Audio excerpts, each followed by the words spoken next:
I'll protect the camera. Nice. He's a man who loves sports. Yeah, I enjoyed playing football. Practice, he was for sure out in the backyard, catching, even when we'd throw a curveball and it actually curved and would actually hit him, and he would just kind of take it and, okay, throw another one. He taught baseball. He coached baseball for a long time, and I remember going with him and watching baseball, all the games and everything, and the practices. And my sister and I would wear helmets and sit in the batting cages while he would feed the ball to his batters. And my little sister and I would just tag around and sit in the cage and watch him. He is like a drama queen because he was a drama teacher growing up. And so he's always really eccentric, and he's always kind of like the clown of the party and a big know-it-all. And he's just really funny, and he's not afraid to be himself. He's a veteran. He loves his country very much. Serving his country in the military was something that he's proud of and still proud of. And, he wears the military attire sometimes, and he loves it. But what he loves most is serving his family members. That's the way he showed his love for them, was through his service, which is one of his top ways of showing love. His love language was giving service. I remember he'd wear these knee pads, and he'd crawl around on his knees and dig holes, pull out rocks that were bigger than any of us could ever handle, put in fences. There was just a constant mindset that if work needed to be done, it just had to be done. And it didn't matter how much pain he was in, it didn't matter how he felt, he would go out there and kill himself to do something that he knew needed to be done, or something he wanted to do for my mom. When he goes out and he pulls weeds, it's because he's doing that for somebody. If he comes to visit you, he'll ask, is there anything I can do around the house? And he really means it, because that's his way of showing you love. James Ray Brady came into this world on September 24th, 1943. He was born in a Baltimore, Maryland hospital to Edgar Ray Brady and Grace May Carty. Right across the street from where Babe Ruth was in the orphanage when he was growing up, before his days as a ball player. And having a rough start is something Jim had in common with the famous pitcher. Jim had a very tough mother who divorced his father and moved him to South New Jersey. She later married Frederick Ziegler and gave birth to Jim's half-brother, Wayne. Well, Wayne and I used to go crabbing and fishing every summer. And we'd go not into the ocean, but over on the other side of the island was the inlet. And so we had places over there that we liked off the docks where people who owned boats would rent them and keep them, rent them out or keep them. And so those docks and boats provided the access for us to go out on the end of the little piers and drop our crab baskets and throw our fishing line into the water. And we caught flounder mainly, and then we'd always come up with at least a dozen or two crabs to take home. And then my stepdad would boil them up, and we'd eat the crabs, and he'd gut the fish, and we'd have flounder and blue caul crabs. Wayne and I walked or rode our bicycles wherever we wanted to go on the island. We collected bottles, and we would take those up to a particular little store and cash them in, 2 cents for a regular bottle, 5 cents for the big ones. And that would be our money that we earned to do whatever we wanted. Particularly it was to go to the movies. And we'd have to take a bus over to Atlantic City and then walk down to the movie theater and to go to the show that and we normally spent most of the day there, because at that time they had the movie, and then they had the extra movie, and then they had the little news clips and things. And so you could spend quite a bit of time in there. The first thing we did is, with our money, after we paid for our tickets, Mom would give us money for the tickets. And I can't remember what they cost, but it couldn't have been more than 50 cents or $1 to get into the movies. And then Wayne and I would go over to the candy machines, and we would get the Baby Ruth bars and the gummy bears and the black crows, and we'd put our quarter in and cha-ching, and we'd fill all of our pockets with candy bars. and popcorn once in a while. We'd buy a bucket of popcorn. And so we'd sit in the movie just chomping away, having a good time, watching particularly we liked cowboy movies. And so we would watch those. And then at the end of it, we would get on the bus that went to Brigantine and go back to 4th Street South, hop off the bus and walk down 3 blocks or so to the house. Life continued to deteriorate for Jim, and during the 8th grade, he decided in order to survive, he had to make a change. On the 8th grade field trip, we went to Washington, D.C., and at the end of that, the bus stopped in Baltimore and dropped me off, and my dad was there. Now my dad had remarried, and so he and his wife, they picked me up, and the reason for that was I had applied to McDonough Military School, a private school, to go to for high school.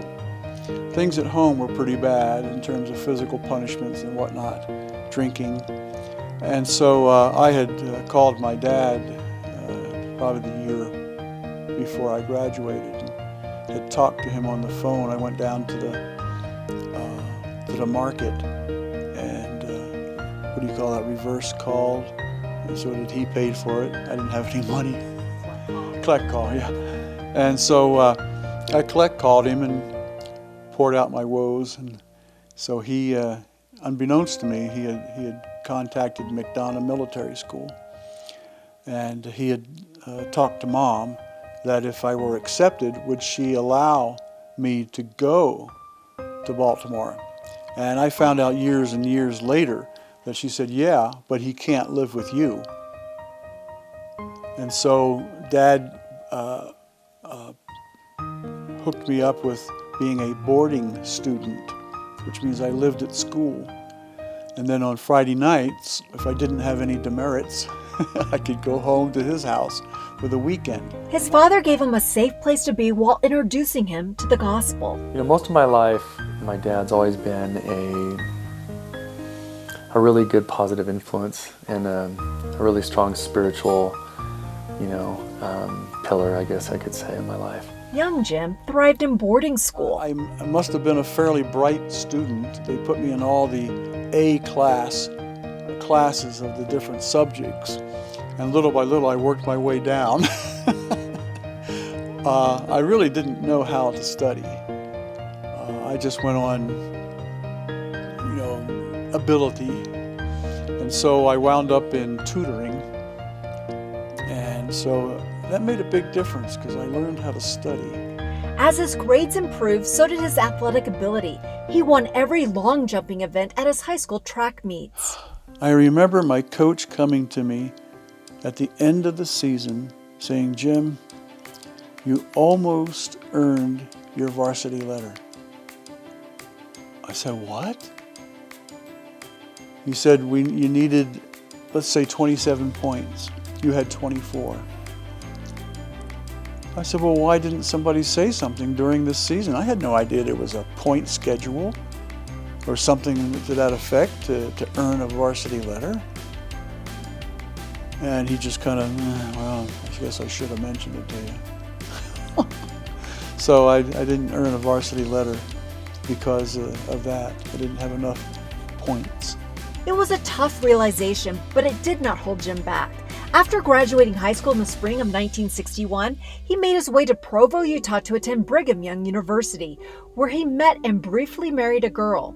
Their marriage was quickly annulled. And I went to BYU, and then I dropped out. I went up to Idaho and worked on a tearing beets, and that was at the beet dump, the UNI sugar beet dump. And I worked for a fellow on his farm, moving irrigation pipe. And then I got this job at the beet dump, which was much better than moving irrigation pipe, paid better.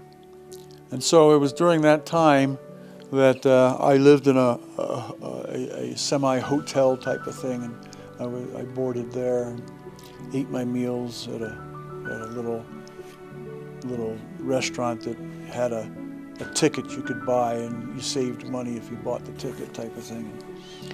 So I ate there, and then during that time, I really wanted to go on a mission.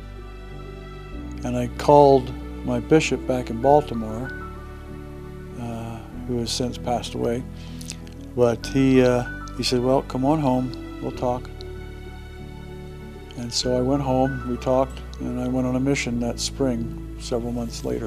In 1965, he landed in Belgium, then France, as a missionary for the Church of Jesus Christ of Latter-day Saints. It was very hard, very fun, a lot of work. We tracked it 40 to 60 hours a week.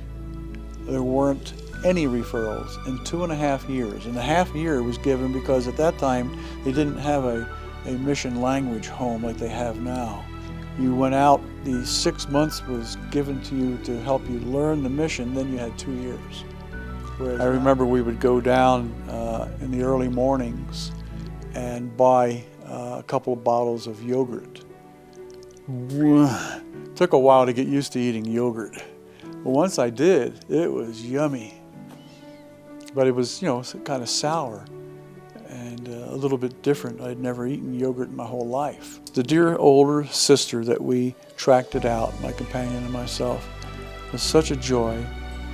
And the average for the missionaries at that time was 2 in a mission in a year, 2.5 years.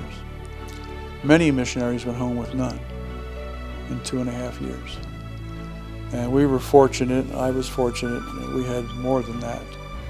And so we earned our dinner at Christmas time at the mission home. The new president who came in did not like that. And so he, after the first Christmas, which, we'd been working, and I don't know whether he came in August or something like that, he honored the fact that the former president had done this. But he did not like this reward system, if you will, for baptizing. And so we would go up to the mission home and spend a couple of days and have a real nice dinner and so forth, and then go back to our areas. I was called to be a member of the mission staff, and so I went up there as the mission printer and spent a week or so with the fellow who was going home, learning printing. I don't know, what do I know about printing and photography?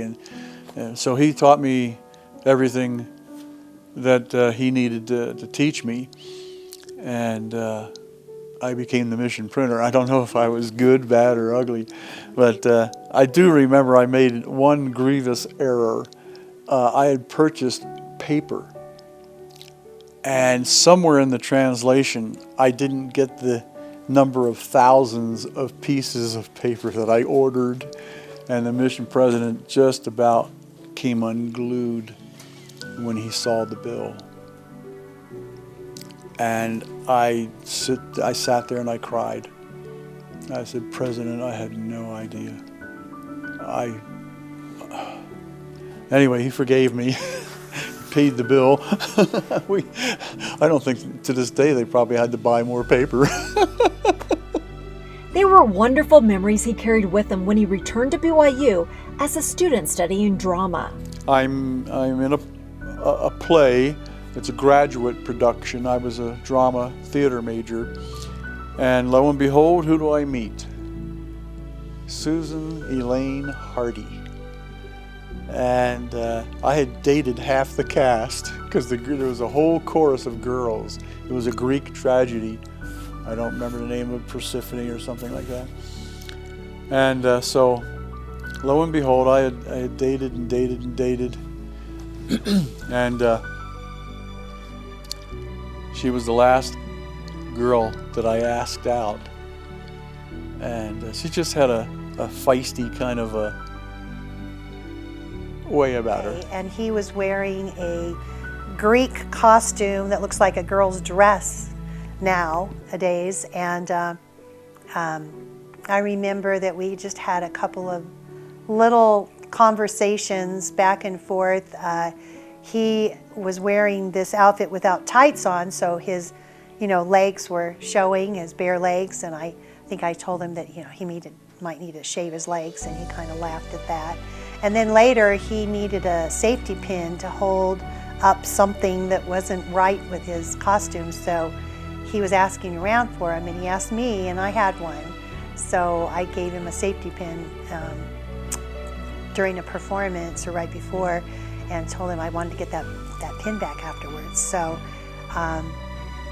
when I came to get that safety pin back, he asked me if I'd like to go out with him the next day. And I took her to my mission president's parents' home. He was still there on the mission. And we had dinner with brother and sister Paramore, the elder, and had a great time. We went over to Keith and Arlene Maservi's, dear friends of ours that I had met when I joined the church. They were friends of my dad's when he joined the church back in Baltimore too.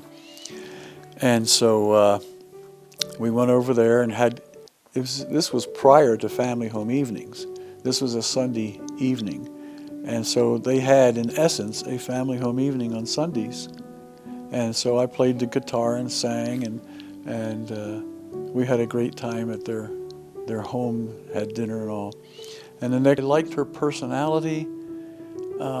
She was lighthearted. But as quickly as they met, Jim had to leave. He enlisted and began serving as a Marine. I'm sitting there going, oy vey. Oh no. I've met the girl, and I dated since high school, a lot of young ladies. And bam, this one was it. I'm going down up to the airport in Salt Lake going, what have I done? Why am I leaving this girl to go? And I knew I was going to Vietnam. But before he headed overseas, he proposed to Sue. Hospital, and I call her up, and she's in Utah, and so I fly her out and proposed to her. Now, she already had the ring. I had given it to her. I'd gone up to her home twice from Marine Corps boot camp when you had transition periods. And so I had gone up there and met her family, and great family. She's the oldest of 10. And so in the hospital, the second time I went up there, I gave her the ring.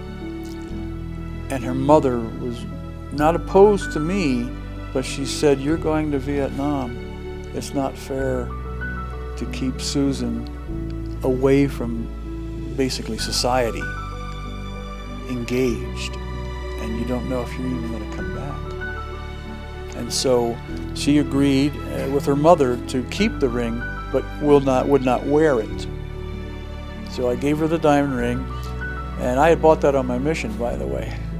And over there in Belgium, what a buy that was. Woo! Oh, mercy. I paid, I think, like $200 for the diamond, and it's been appraised for like $10,000, and then she lost it. They did not make it official until he returned a year later with a terrible injury. I stepped on a landmine. And eventually, his right leg had to be amputated below the knee. So she flies out, and I'm in my bed, and I'm pretty well doused with painkillers and all because of what had happened with my leg. But anyway, so I proposed to her officially and re-gave her the ring, which was okay with her mom and dad now.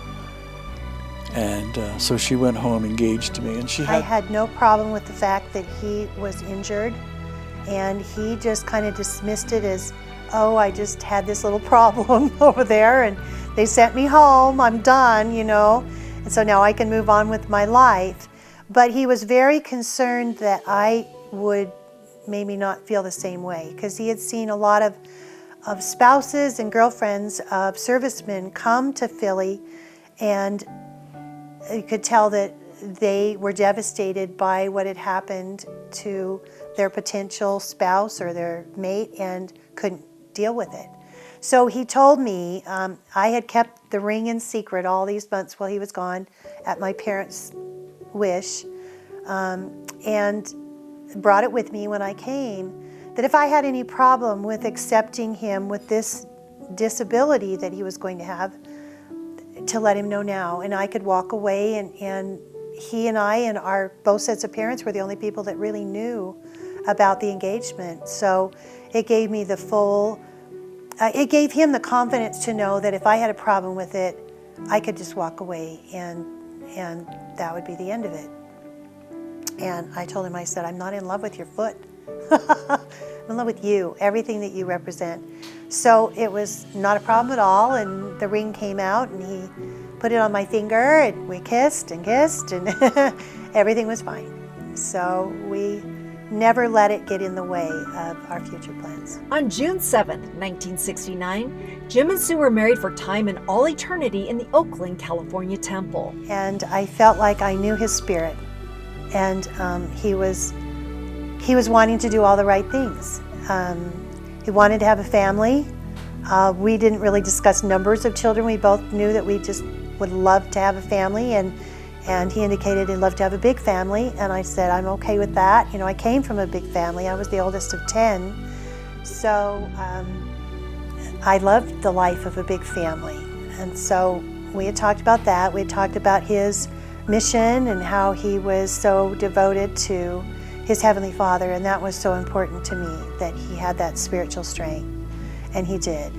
And he also sang to me our first date. He played the guitar a little bit and sang, and I was kind of smitten then by his beautiful voice. That was the year of the Apollo moon launch, and so we and another couple drove down to Florida, to Cape Canaveral, and camped out in a tent across the, I'd call it an inlet, from where you could see it was all lit up. There was the space shuttle, I guess, or what do you call it, spaceship, and the mosquitoes ate us alive. I'd never realized, literally, as the sun set, we were putting our tent up, and the difference between the sun being there and 10 minutes later was 50 million mosquitoes. And I mean, the girls are running around spraying us and putting stuff on the other guy and myself, and we finally got it up and got inside, and oh, Susan, I think she said she counted 100 mosquito bites on her. I didn't have any. Before their honeymoon year was over, in March of 1970, Sue gave birth to their first son. They named him Eric James. The first one, Eric, our eldest, he deserves all the glory in the world for living through being my son. I learned from being his dad. In August of 71, Sue gave birth to Aaron. Nothing let up for him, I don't think. And I think it's because somebody knew he could take it. And he was the type of person that would be better for it and make us better for it. And so that's what I love about my dad. A love Ethan learned all about beginning a year later in 1972. The same year, Jim graduated from BYU with a master's in theater arts. He moved his family to San Jose, California, where he began flipping houses. In September of 74, Tressa joined their growing family, and another boy, Evan, came in October of 1975. My parents built a batting cage in our backyard for all of us boys to practice playing baseball. And we didn't have much money, and my mom wanted some new things in the kitchen, but she agreed to spend their extra money on a batting cage so that we could build a nice one for all of us boys to have a pitching machine in there and have a place to train and for the sport that a lot of us love playing. And I remember one time when I went out there at night to practice, and you know, we were done practicing and he just threw his arms around me, and I think it was probably junior high, early high school age right in there. And he just, you know, told me how much he loved me as we walked back into the house. And I remember feeling in that moment, you know, that I had a dad that really cared about me and loved me. And when he was tired at the end of his day, when he'd come home, he always had enough energy to walk out back and to pitch us balls and to train us and teach us. Baby number 6 came in April of 78. They named him Enoch. But I knew it was hard raising a big family, so I'm just grateful that he did that for me and gave me the opportunity to have a big family and to have a dad and mom who loved me. But anyway, I loved my kids. I love them today. I enjoyed having a large family. I'd have had more. May 1980, Tanya joined their family. My dad taught me how to do everything. Like when I think of like how to fold laundry, how to make a bed, how to wash the car, like how to clean the bathroom, like my dad taught me how to do all those things. And he was very patient and took a lot of time with me to teach me those things. And whenever I just remember working alongside him with everything, teaching me how to mow the lawn, how to paint the shed, and my dad was just such a hard worker. And the final baby, number 8, Tiffany, came in October of 1984. He doesn't realize how special he is, and he's so special to each of us. In the late 80s, Jim moved his large family to the LA area. We lived in a little city called Altaloma, and in the environs of a larger area called Rancho Cucamonga. Jack Benny made that famous in his radio show. They would talk about different places that like a train would stop. Rancho Cucamonga. And believe it or not, we actually lived there. And so I did several things and finally got into teaching. He would go to work early in the morning so that he could come home and be with us. I mean, he would leave at like 4 in the morning to go teach and then come home and be there when we got home and help make dinner. He loves to have fun, even with a leg that was blown off in Vietnam. He played with us as kids. I never looked at my dad as being handicapped or anything like that. And just from those type of memories, he just taught me that you can do anything you want, no matter your physical limitations or mental or anything. And so with my dad, those couple little memories just taught me that he was just fearless. And every single one of his kids remember the hours he spent playing sports with them in the backyard. He was always part of sports. Growing up, he'd always encourage me to go in the batting cage out back that he built for us and hit the ball.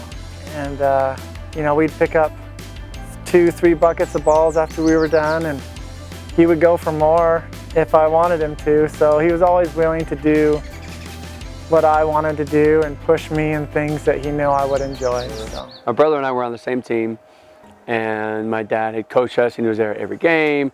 And it was towards the end when we were going towards the championship, and the bases were loaded. I was up, and at that time they had the bleachers for the parents in the outfield. And sure enough, I was up, got a hold of one, hit a grand slam, but pretty good shot, and it was, I hit it almost a line drive shot, and I remember my dad standing up and literally catching it, reaching out his arm and just catching the ball. So I literally hit it right to my dad. My dad, that just kind of epitomizes how my dad was always there. And always standing by his side was his wife. If I'm out working in the garden and I go out there by myself, within 50 minutes, 10 minutes, she's out there doing it too. No complaints, just, why didn't you call me? I said, well, I didn't want you to get dirty, Boom, she's out there. She is a worker.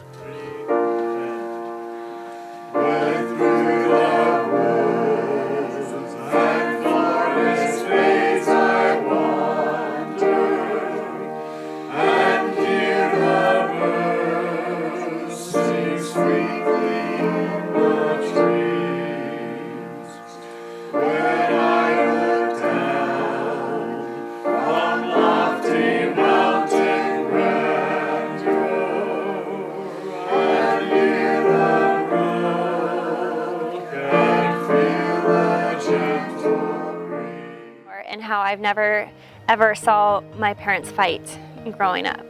Like, they never had an argument, at least in my mind. They were just always loving, and I would always catch them in the kitchen just hugging and kissing, and of course I thought it was so gross. But now I just realize how sweet it was, because they love each other, and even if they had disagreements, they never let it show in front of us. I always knew that he loved me deeply. I've lived my life to please my wife, to do a good job as a parent, as a father. Just given his upbringing and his past and all that he's experienced in his own lifetime with his own parents and his step-parents and everything else, and going to the war and fighting and losing his leg, and he's just so special. He's such a unique man, and he has so much to offer his children, and I just feel very blessed to be one of his kids. He is the father they could always depend on. After wrapping up his career as a junior high drama teacher, he moved back to Utah with his wife. And they are still holding hands as they watch their family continue to multiply. I think it's a real blessing when you're able to grow old together. I really don't consider degrees and jobs as my purpose in life. I think my purpose in life was to marry way above my station with my wife and having those 8 wonderful kids. Have they made mistakes? Yeah, they've caused some real heartaches here and there. But those children, giving them what I hope was a good foundation to start their lives with is where I think I can hang my hat. He's a man who calls his 8 children his greatest accomplishment, and they all call him their spiritual giant. So him being committed as a father and a great example of a priesthood leader in our home and somebody who loves the Savior and looks at the gospel as something that is just essential to happiness in this life. Hold to the rod, the iron rod. The gospel is true. I'm so lucky that he was my dad. I really, truly was blessed.